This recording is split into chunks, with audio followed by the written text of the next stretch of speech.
Look at 5 things that if you had the courage to do those things, that you would do those things. A lot of people say, well, I've been like this all my life. I just can't change. This is the way I am. Dr. Harold Griswold, a psychologist and author of Direct Decision Therapy, said something. He says, when someone says, I can't change, some part of them wants to change, but the payoffs for his present behavior are greater than the payoffs for a changed behavior, or his fear of change is too great. Ladies and gentlemen, it takes courage to live your dreams. It takes courage to manifest your greatness. It takes courage to decide to live, to decide to bring out all of your talents and abilities, to decide to stretch out, to decide to take a chance. It takes courage to be happy, just to be you. I saw a friend who I hadn't seen for a long time. Her whole personality has changed. She was an extroverted, assertive person. But because her husband has a fragile ego, when she's around him, she cows down to him. She plays to him. She's very silent. She doesn't express herself, her feelings. And there are many things she wants to do, but before she even makes a decision of what she wants to do, she checks. How will he handle this? How will he see this? Will this be disruptive in our relationship? A lot of us readjust our behavior and we end up not being who we really are in deference to relationships, men and women. Looking at the word courage, Webster says the attitude of facing and dealing with anything recognized as dangerous, difficult, or painful instead of withdrawing from it. As you begin to look at where you want to go and take personal inventory, it's going to be very uncomfortable. That's why most people don't do it. It's very painful to admit your shortcomings, to admit your weaknesses. It's very painful to do that. It's much easier to withdraw from that and just ignore it. He goes on to say the courage of one's convictions, the courage to do what one thinks is right. As you begin to look at yourself and look at where you want to go with your life, it's very important for you to ask yourself a question as you look at various areas of your life. Is what you are doing right now, is it giving you what you want? If it's not giving you what you want, it's going to take courage to decide to do something differently. It takes courage to enjoy yourself. What are some of the self-defeating behaviors that we become involved in that prevent most people from enjoying themselves? Some people develop the what's the use attitude. Tom Rusk and Randy Reed in a book called I Want to Change But I Don't Know How said people go through life many times playing it safe. He says that's the secret hope, that they say to themselves, if I never let myself feel too good, maybe I'll never get hurt too badly. A lot of people don't ever do the things they're capable of doing because they allow themselves to go along with the crowd, following the crowd. Many people have things they want to do, and they find themselves in relationships with people who are addicted to mediocrity, and they allow their behavior to influence their behavior. Follow yourself. That will help free you and get you unstuck. What is the worst thing that can happen if you do it? What's the worst thing that can happen? Let's say going into business for yourself, or changing careers, or getting a divorce. Taking some kind of chance of something that you've always thought about doing, but you just haven't done it for whatever reason. What's the worst thing that can happen? Do the worst case scenario. Now, when you do the worst case scenario, you write those things down, the worst things that you fear would happen. When you name your fears, that puts you in control. What are you afraid of? Name it, write it out so you can look at it. Confront that fear. What is it? I'm afraid that things might work out. What else, Les? Well, I've never been in business, okay? What else, Les? Well, I don't have all the help I need, okay? Good. What else, Les? Well, I don't have enough money, all right? Good. What else, Les? Well, I don't have a college degree. What else? I'm not as good as those other guys that I've seen up there speaking, okay? What else? Well, that's all I can think of right now. Okay, good. Now that takes you to the next step. What are the benefits? What are the benefits of your acting courageously, taking life on? Well, part of what happened was that I felt better within myself, and I had a strong sense of self-respect, sense of self-worth, that you'll feel how good you feel getting up in the morning, looking yourself in the mirror, because you're taking life on. The other thing is, acknowledge your fears and then go into action. This book is called Feel the Fear and Do It Anyway. That's it. See, I believe anybody who's ever done anything, who's ever taken a chance, doesn't mean that they're not afraid. Courageous does not mean being the absence of fear. I think that being courageous is willing to do it because that's what you feel, and you're going to do it anyhow, regardless. So you're not going to be immobilized by your fear. In what you've done with your life thus far, is it giving you what you want?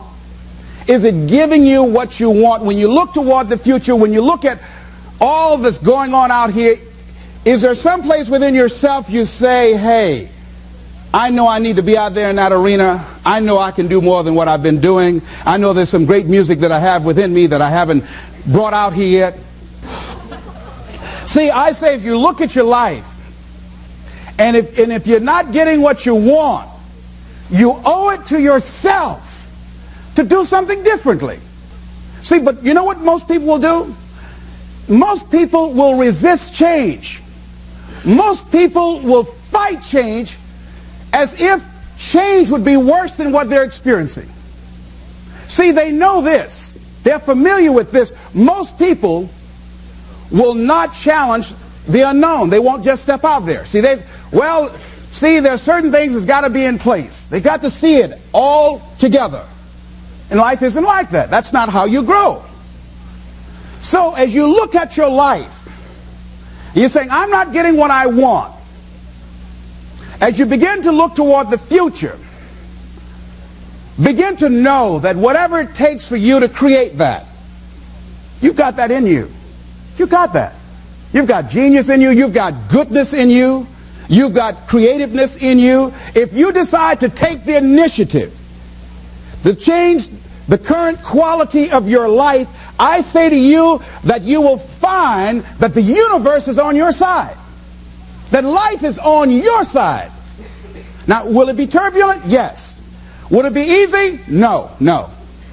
Will you have some opposition? Yes. Will I make a lot of mistakes? Yes. Will I get hurt? Yes. Yes. See, a lot of people won't try anything different in life because they don't want to get hurt. Let me tell you something. It's too much pain to duck. Pain is everywhere. You can hide under here. It will come where you are. Really, if I go back here, pain will come. Hey, Les, come on out. It will come. It's everywhere. Viktor Frankl calls it unavoidable suffering. You can't duck it. But most people spend their life not wanting to deal with the pain of rejection, the pain of defeat, the pain of being disappointed, the pain of losing, the pain of failure, the pain of being criticized, the pain of not being liked, the pain. That's called life.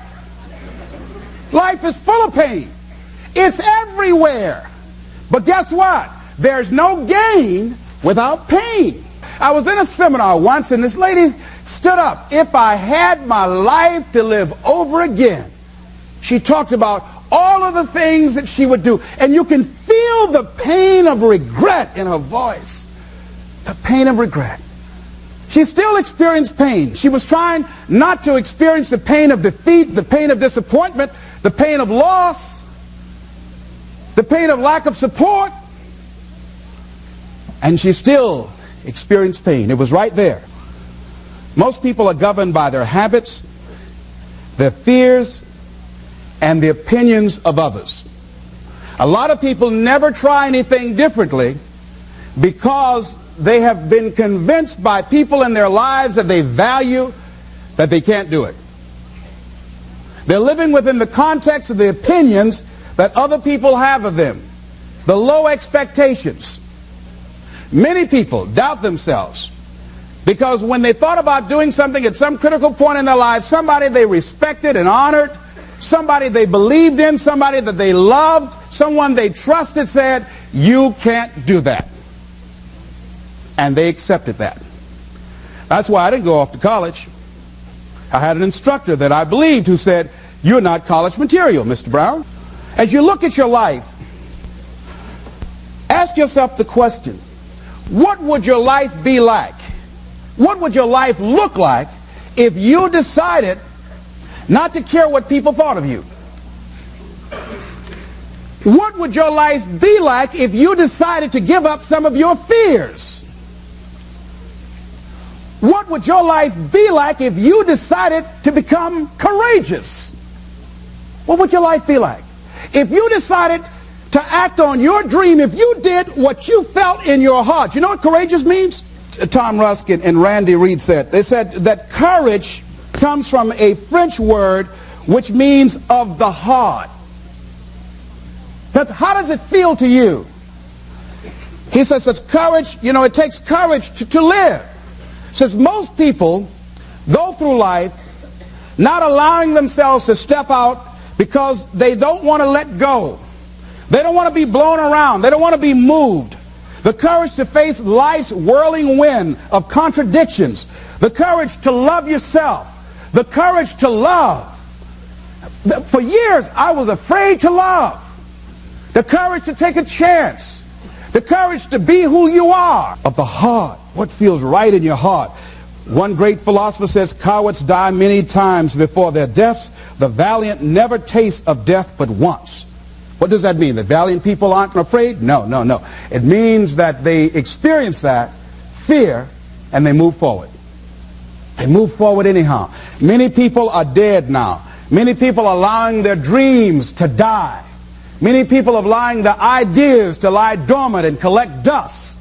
Many people have all this talent and ability that they are allowing to be buried inside of them, that they will take with them to their graves because they didn't have the courage to be who they are. And I say, as you begin to look toward the future and manifesting your greatness, it's going to take everything in you, that your life deserves the concentrated effort to begin to look at how is it that I can express more of me? How is it that I can bring my ideas out here now? How is it? And start living with a sense of urgency, because you're here today, you're gone today. Life is unpredictable. It's uncertain. There are no guarantees. No guarantees out here at all. So holding back, what are you waiting on? Ask yourself, what's the benefit of your waiting? What's the benefit of your not living your dream? What's the benefit of not listening to yourself? Don't judge the possibilities for what you can do based upon the circumstances, because the circumstances won't determine who you are. Don't determine what you're able to do based upon your resources. Don't determine what's possible for you based upon where your life is right now. Where your life is right now is not you. That's just what it is right now. But the possibilities for you are unlimited. If you're in a rebuilding process, it's unlimited. If you're coming back from adversity and devastation, it's unlimited of what you can do. That's the capacity of human beings. It doesn't matter how many mistakes you've. As you start just trying to find your way, doing what you can with what you have, you will start seeing things opening up for you. You'll start attracting people. You say, where'd they come from? Things will start coming together, clicking for you. You say, whoa. You start brainstorming. Ideas will come out of nowhere as you focus on it. The key to it is to begin to focus on what it is you want to do. Why, Les? Why is that important? Because as you focus on that which you want to do, that which we focus on, that which we give our energy to, it will begin to multiply. It will begin to expand. It will begin to develop your consciousness. And out of that comes your greatness. Out of that comes a commitment. Out of that comes a passion for life. Out of that comes a special power that you have in you that you haven't even called on yet. See, the powers that we have will never reveal themselves if we don't challenge them, if we don't put ourselves in a position where we have to use them. So one of the most important things is reading a book that's a really interesting book called Instant Millionaire, and the guy said, put yourself in a position where you can't retreat, where it's do or die, sink or swim. Here's what you'll find out. You'll develop incredible swimming skills. or swallow half the pool of life. You'll find yourself stroking unlike you've ever seen before. Through the inspiration of desperation, you'll become more creative than ever before. So what is it? How do we handle that whole piece? Throw your whole self into it. See, most people go at it tentatively. They don't give all their stuff. They don't concentrate. They don't put everything they've got in them. One guy wrote a book called All You Can Do Is All You Can Do. And all you can do is enough.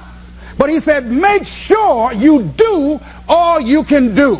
And if we're honest this evening, we know that we haven't done all we can do. So as we look at the future, we can decide that from this day forward, as I look at my personal relationships, if I look at my professional relationships, if I look at my family relationships, as I look at all the dimensions of my life, looking at myself mentally, emotionally, and spiritually, I'm going to do all I can do to develop me, to bring my talent out here, to make a contribution to life. I don't know what you want to do. Here's what I know about you. That you've got greatness within you.